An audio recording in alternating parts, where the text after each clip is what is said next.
just in. Amazing scenes over at the Release the Clown studios. Nick, what's going on? Well, it's mayhem here, Alex. It looks to me like the Release the Clowns team are gearing up for some sort of TV special. A TV special, Nick? What would that involve? Well, it seems to be involving the stringing together of a number of sketches, all based around television programmes. Oh, that sounds very special indeed, Nick. Extremely special. Unprecedented, perhaps. Would you say it's unprecedented? Yes, Alex, unprecedented is the word that I would use. Thanks, Nick. Tonight's headlines again. Release the Clowns. On TV.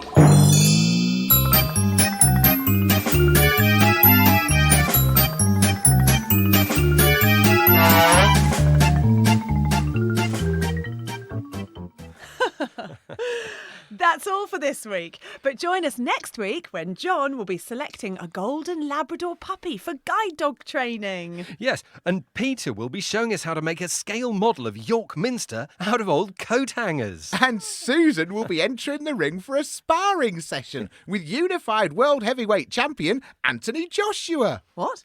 So it's goodbye from us till then. No. Goodbye. Hold on. Goodbye.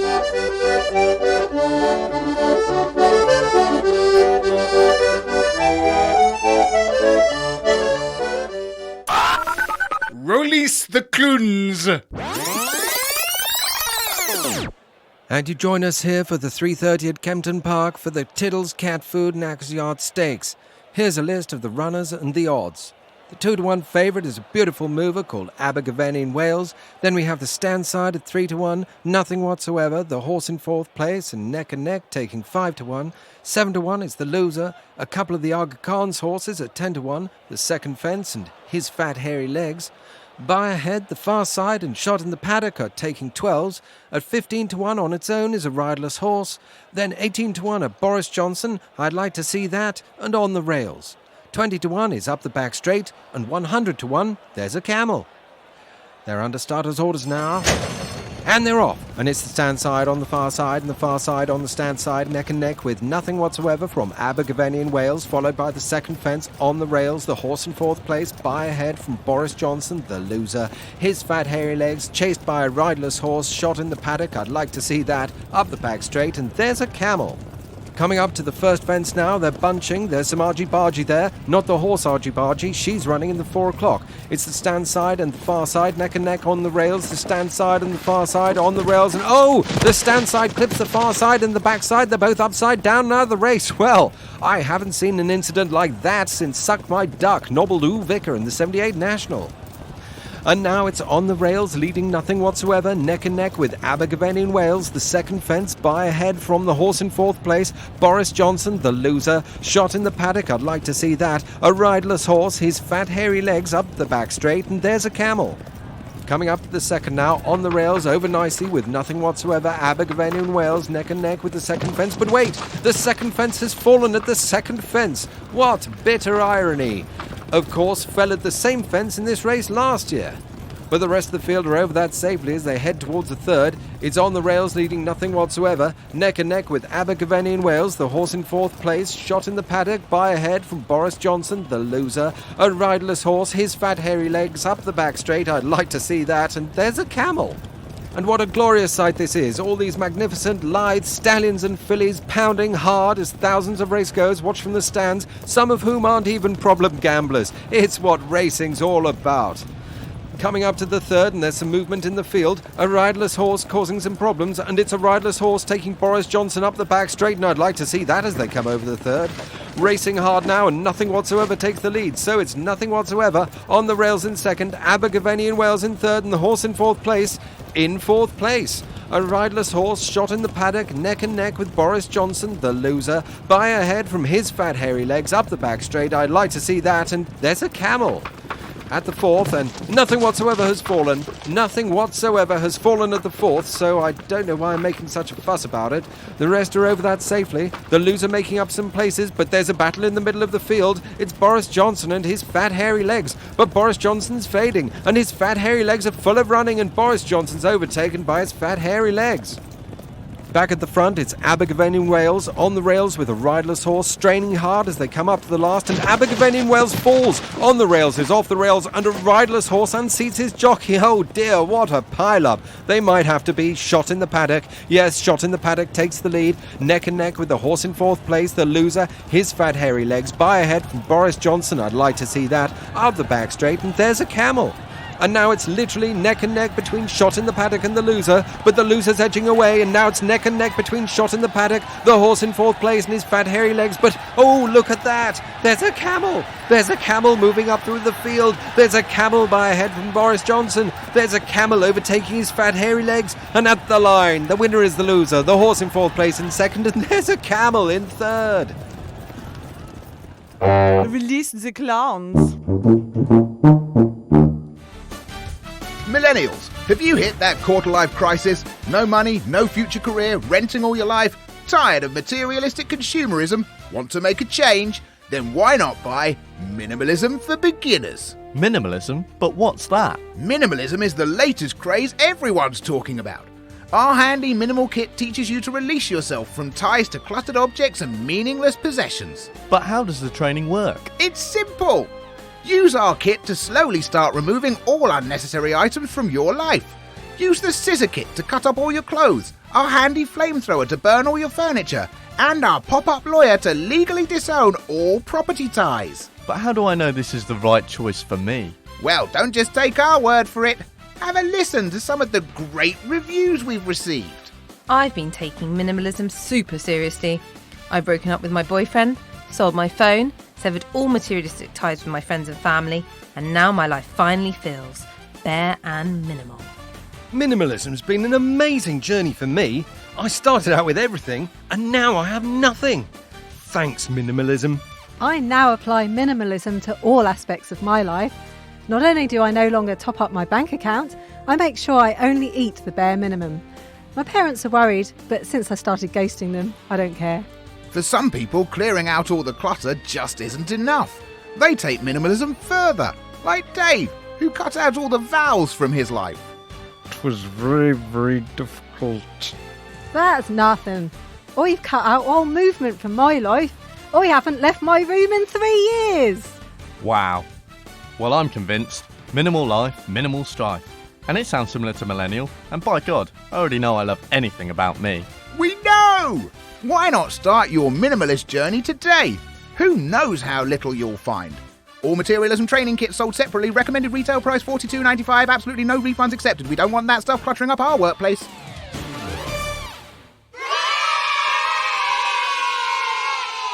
Release the clowns.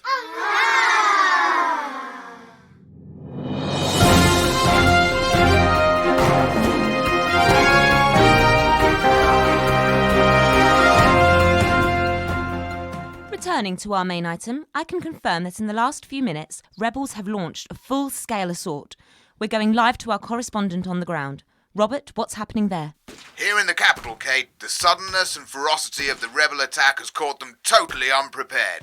The first bombs fell on streets thronged with people returning home in workwear or dressed up for a night out.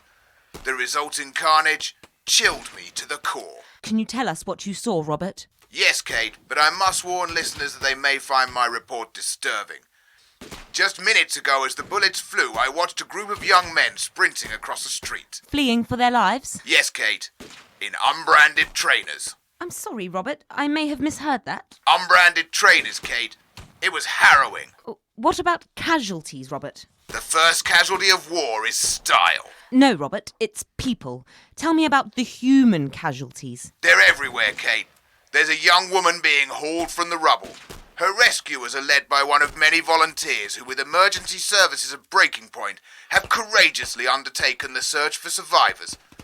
Tragically, he's clad in chinos and Crocs. Is that relevant? It's the combo, Kate. The combo. The young woman, Robert. What state is she in? She's in a real state. Ugg boots. We need to know about casualty numbers, troop dispositions, the relief effort, not footwear. Until you can tell me something useful, I'll talk to an expert. Colonel Janner, you're a senior analyst at the MOD. What's your take? The situation is bleak, Kate. The rebels hold the main roads into the city and control both banks of the river. With supply routes cut, could we be facing a humanitarian catastrophe? That's right. They've overrun 90% of designer boutiques, so... Really? Robert? Thanks, Kate. I'm with an expert too, our fashion correspondent. Tatiana, any thoughts? Sanctions? Maybe a no-fly zone? Sanctions wouldn't even scratch the surface, Tatiana. There are shell suits here. Oh dear, we've lost Robert.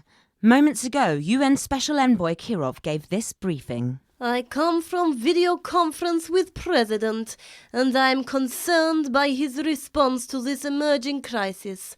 During a discussion, it became apparent he was wearing tie with button-down shirt. I mean, WTF. Eagle, release the guns. Yes, master.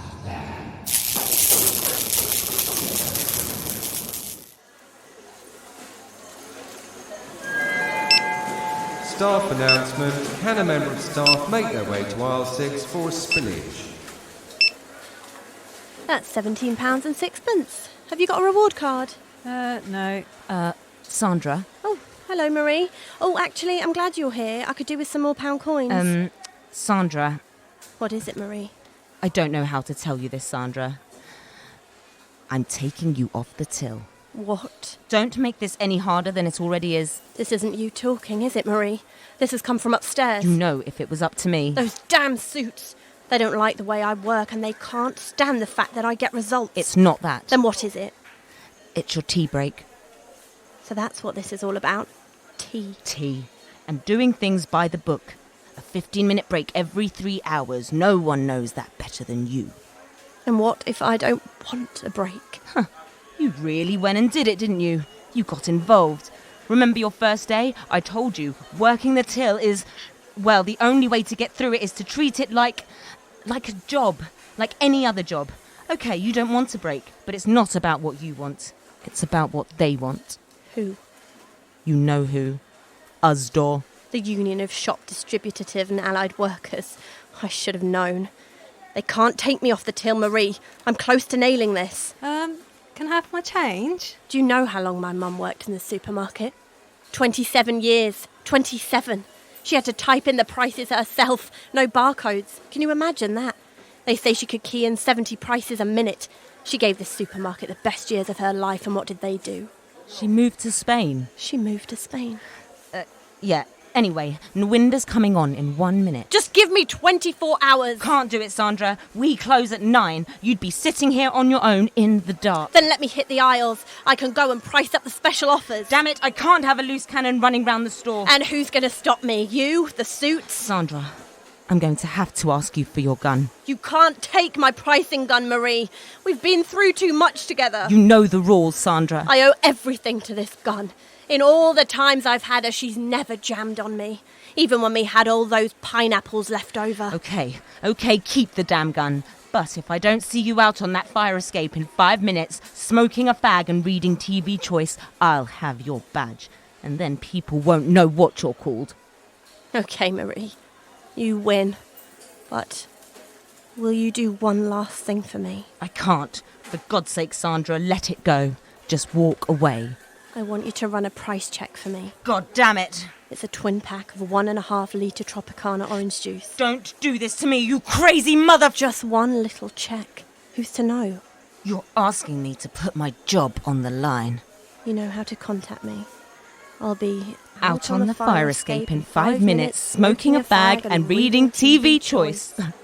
Go on, get your sorry ass off this shop floor before I call a code 99 and have security throw it out. Oh, and Sandra? What? That twin pack of orange juice. Regular or extra smooth?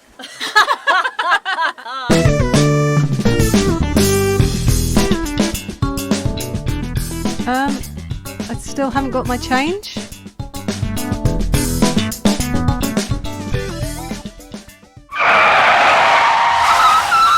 Step away from the vehicle, keep your hands where I can see them, and slowly release the clowns.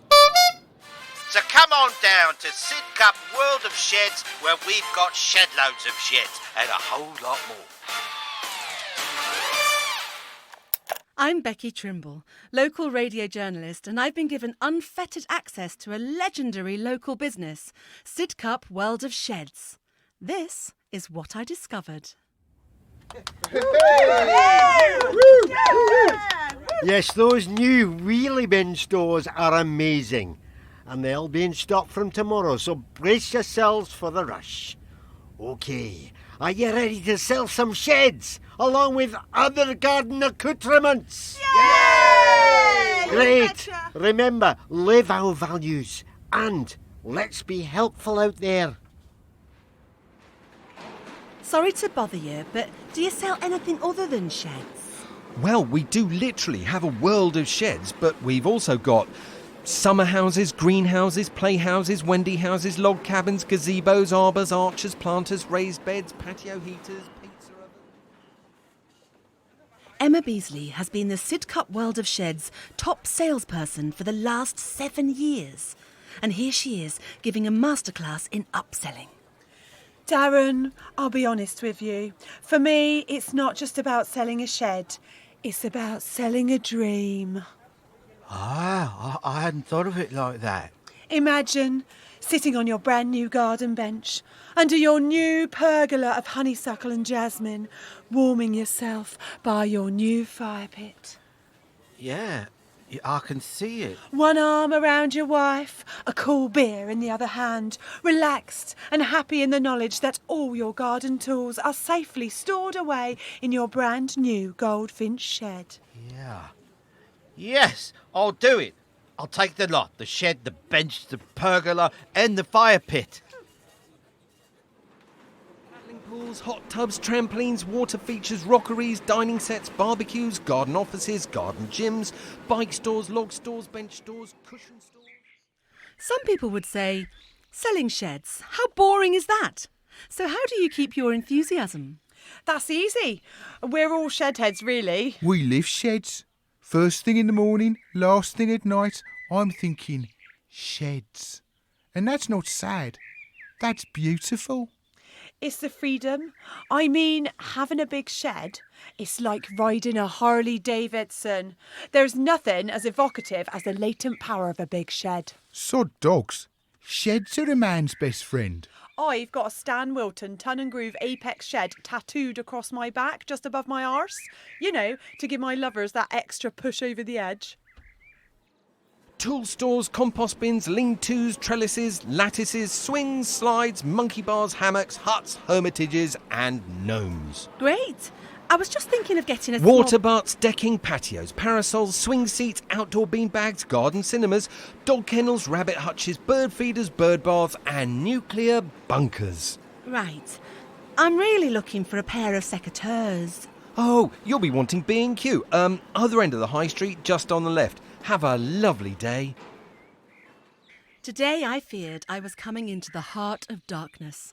The brutal, cutthroat world of outdoor space management, where one wrong move could see you dumped into a wood chipper. But the reality is very different. It's a bright world, a happy world, a world of Monty Don, Gay Search and Alan Titchmarsh. It's a world where sheds are the places we can store the tools we need to build a better future. It's Sidcup World of Sheds. Yeah, if I didn't have sheds to sell, I'd probably go on one of them killing sprees. And for those of you watching in Wales, release the clowns.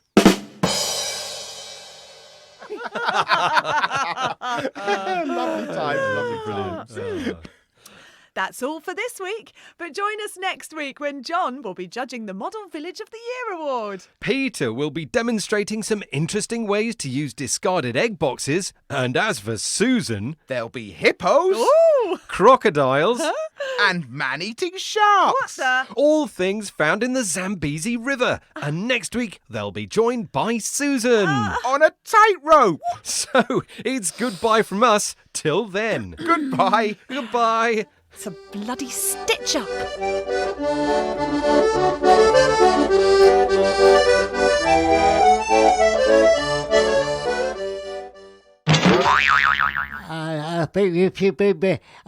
Release the clients. This summer on BBC Pie.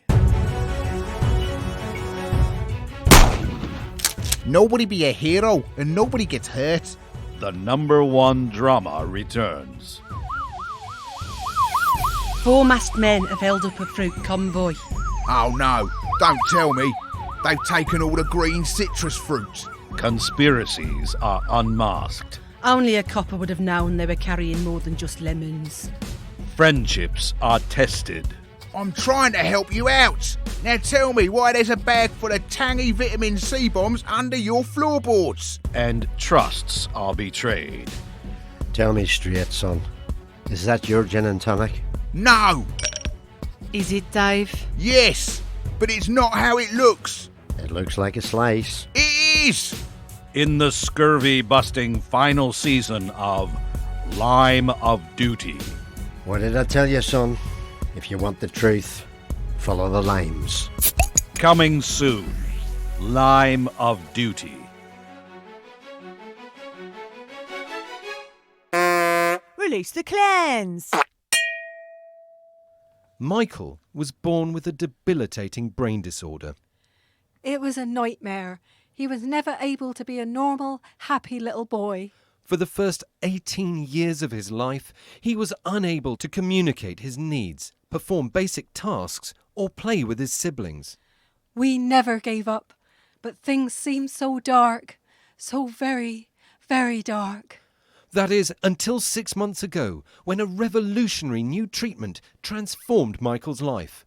Suddenly, he was able to live a fulfilling existence. But tragically, Michael's recovery revealed an underlying condition which had lain dormant until now. Something truly awful. What are you two bollocking on about? Shut your noise. Because Michael, we now know, is an arsehole.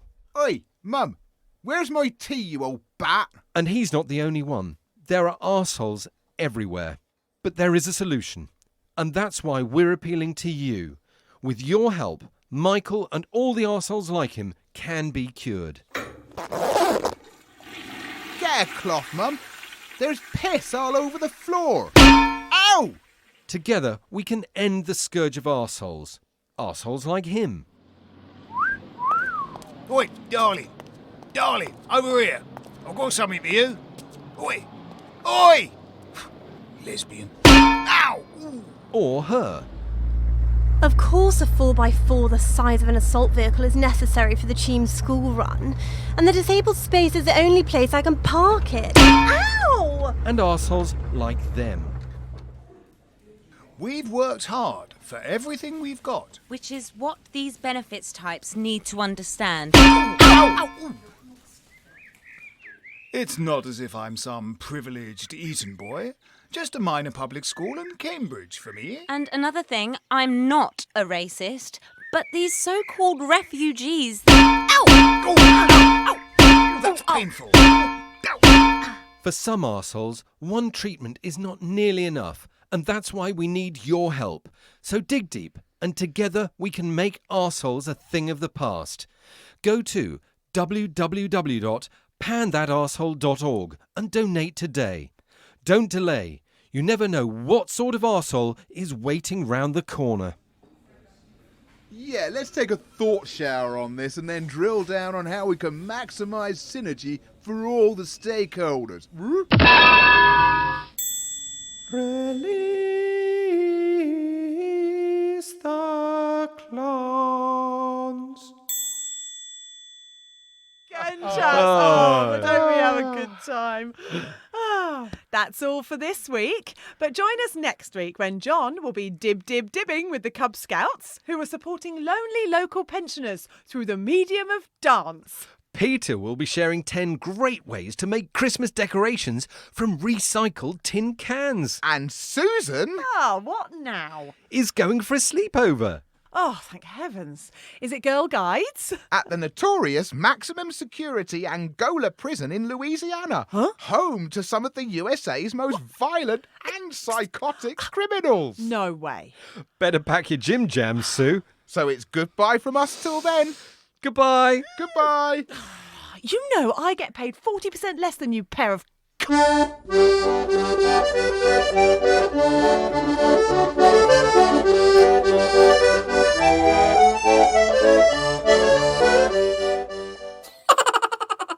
Release the clowns.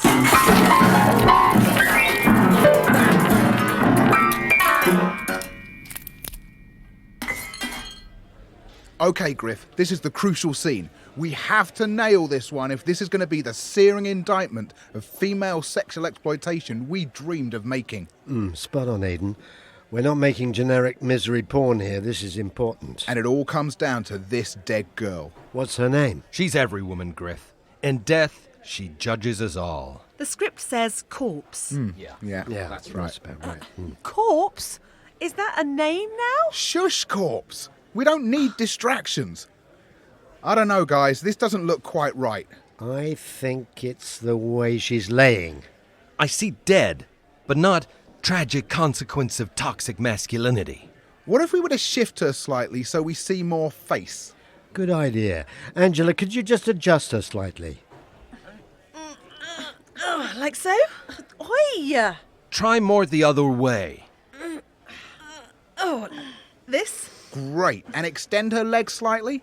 Stop that! Slightly more, so we can see some thigh. Get off! That's better. Now we're getting to the truth about violence against women. There's still something not quite right, though. What is it?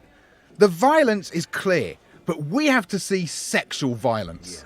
Oh, I know.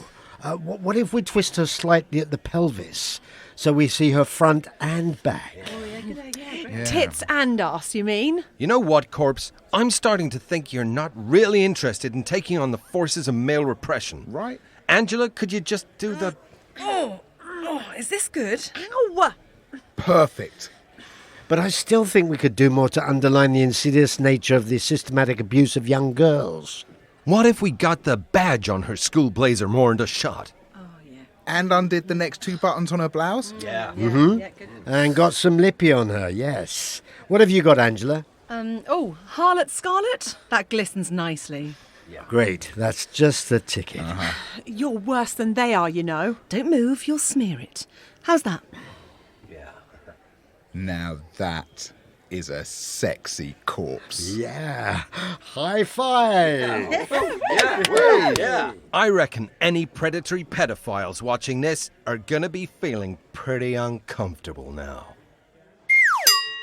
Release the clowns, and the dirt is gone.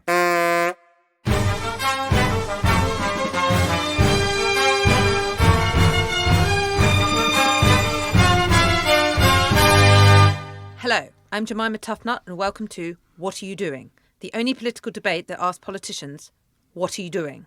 I'm joined tonight by Emily Lavington, the Chief Whip of the Posh Party. Good evening. Alf Smith, the prime glottal stopper of the Scumbag Party. All right. And inexplicably by street performance poet Pete the Poet. Hi or low. The kids So, don't Emily Lavington, the government's in disarray because a big thing's gone wrong again. What are you doing? First of all, I'd like to make one thing clear. Nantwich means Nantwich. Rubbish. Our policy has been, right from the start, that the Nantwich people voted for is the Nantwich they will get. So, what you're saying is Nantwich means Nantwich. Yes. Alf Smith? The fact is, if you go back 17 years, you'll find that people don't know what Nantwich they were voting for. Nantwich means one thing to one person, and Nantwich means another thing to another person. Which Nantwich they want and which Nantwich they get are two very different things. No, I have to disagree. The point is, in this situation, and I can't stress this enough, jelly is ice cream. It is? Of course it isn't. Under this government, jelly hasn't been ice cream for over 5 years. I'm sorry, but I have statistics from the OECD proving that under this government, jelly has been ice cream month on month for the last 23 months. Pete the Poet, I can't imagine what you could possibly add to this, but you're big on YouTube and we're trying to attract a younger audience. So, what do you think? You got to keep it real to feel the meal deal. Don't hurry that McFlurry. Live the dream. Jelly and ice cream. And that's what passes for street poetry, is it? Actually, I think what Pete the Poet has highlighted here is vitally important. You can't have jam today and jam tomorrow. Oh, that's just a typical fudge from the posh party. A jam fudge. That's a strong accusation. She knows that we can have jam today, but her party aren't looking hard enough for it in the back of the cupboard. That is nonsense. Just yesterday, the Governor of the Bank of England admitted that we can't have jam today because Nanny hasn't been to the shops. Who are you going to believe? Alf Smith, who if he were voted into office, would plunge the country into a catastrophic 5-bean soup, or my Nanny? The choice for the country is stark. At least we'd be tough on pie, and tough on the causes of pie. Pete the Poet. I made a cake. It weren't no fake. I want to eat it, but I think Actually, shut up. Right, we've got to cut to an ad break now so we can pay for all this nonsense. We'll be right back when we'll be asking Irish stew, true or flays? Release the Clown starred Phil Whelans, Joe Tilley, Casper Michaels, Gemma Layton, Phil Knight, Amy Holmes, Lenny Pickard-Athnis, Alex Marion, Holly Meechan, Nick Hildred, Karen Morden, Dan Willis and Martin Hyder. It was written by Alex Marion, Nick Hildred, Alf Oldman, Dan Willis and Phil Whelans. The social media grand coiffeur is Dan Willis, and styling the whole ensemble are Nick Hildred and Alex Marion.